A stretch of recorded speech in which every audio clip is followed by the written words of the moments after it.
as we move forward, we need to think about the fact that there are two kinds of numbers. The first kind is called scalar. And if I had to define a scalar, I would say it is the numbers, the scalars, we'll say plural, the numbers that you know and love, such as your age, right? That's a scalar.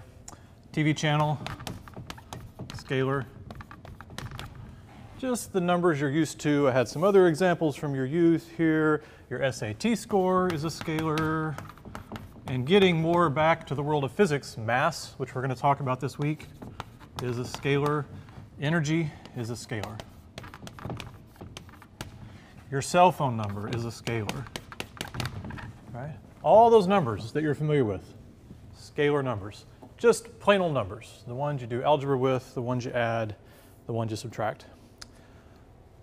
The other kind of number, though, that will concern us are vectors. All right, so what is a vector? It's a number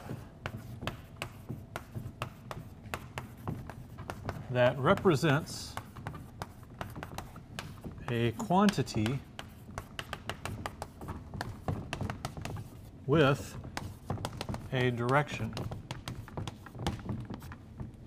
Okay, and I'll add in parentheses, it has metadata is a way to think of it.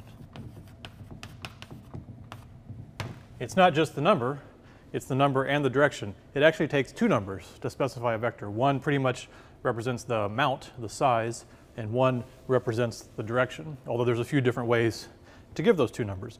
So some examples are from the first week of the class. We had velocity, that's specified with a vector. We had acceleration, that's specified with a vector. There aren't quite as many from your normal life that you think of. If you think of the wind speed, right? When you think about the wind, you don't just care about how fast the wind is going, but you usually care about the direction, maybe. And weight, your weight is a vector because it has a direction, always down, okay?